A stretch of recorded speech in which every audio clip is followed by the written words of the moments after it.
Halo semuanya, welcome back with me, the one and only Ahmad Arik. Langsung saja kita masuk ke kontennya.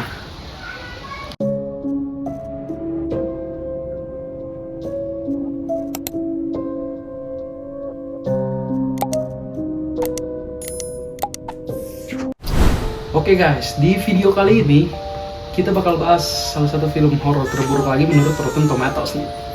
Hari ini kita bahas salah satu film horor investigatif yang sempat jadi perbincangan besar saat rilis. Judulnya adalah The Devil Inside, sebuah film horor supranatural yang disutradarai oleh William Brent Bell yang juga menulis naskahnya bersama Matthew Peterman. Film ini diproduseri oleh Matthew Peterman dan Maurice Paulson dan dirilis oleh Paramount Research, salah satu divisi yang dikenal berani merilis film-film horor berbudget kecil namun berimpact besar. Proses produksinya digarap oleh Paramount dan Prototype, dua nama yang cukup sering kita dengar di dunia film horor modern. The Devil Inside pertama kali tayang di bioskop pada 6 Januari 2012 dan kemudian hadir di layanan streaming pada 6 Juni 2014. Dengan durasi 1 jam 23 menit, film ini mengajak kita masuk ke dalam dunia kerasukan, eksorsisme, misteri keluarga yang gelap. Bergenre horor, misteri, dan thriller, film ini dapat rating R karena menampilkan adegan-adegan keras, disturbing, bahasa kasar, dan sedikit konten seksual. Secara komersial, film ini berhasil meraih pendapatan sekitar 53,2 juta dolar hanya di Amerika. Sebuah angka yang sangat tinggi untuk film horor found footage berbudget rendah. 20 tahun setelah Maria Rossi yang diperankan oleh Susan Crowley membunuh 3 orang secara brutal, putrinya Isabella yang diperankan oleh Fernanda Andrade tumbuh dengan satu pertanyaan besar. Apa yang sebenarnya terjadi pada malam mengerikan itu? Untuk mencari kebenaran, Isabella melakukan perjalanan ke Italia menuju sebuah rumah sakit untuk kriminal dengan gangguan jiwa, tempat Maria dikurung selama bertahun-tahun.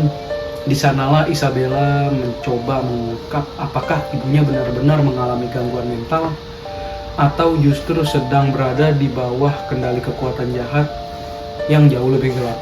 Dengan bantuan dua pendeta muda, Ben dan David yang diperankan oleh Simon Quarterman dan Evan Helmut, Isabella mulai mendalami proses pengusiran setan yang berbahaya. Namun upaya mereka malah mengungkap sesuatu yang jauh lebih menakutkan, bahwa mereka tidak hanya berhadapan dengan satu entitas, tetapi 4 iblis yang berebut menguasai jiwa Maria.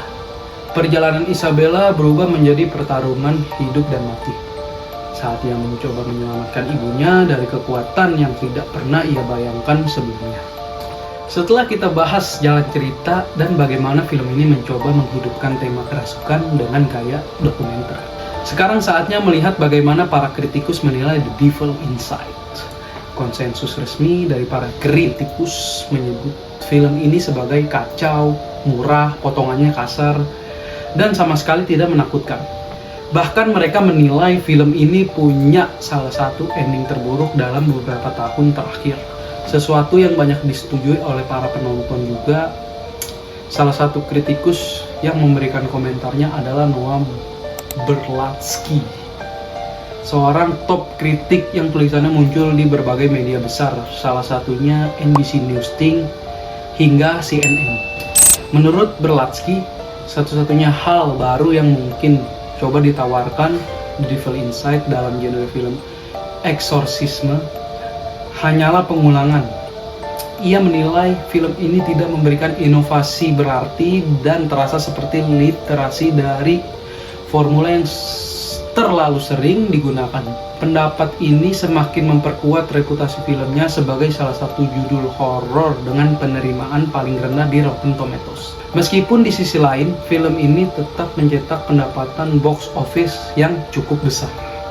The Devil Inside menghadirkan perjalanan gelap tentang kerasukan dan eksorsisme melalui pendekatan dokumenter yang penuh investigasi.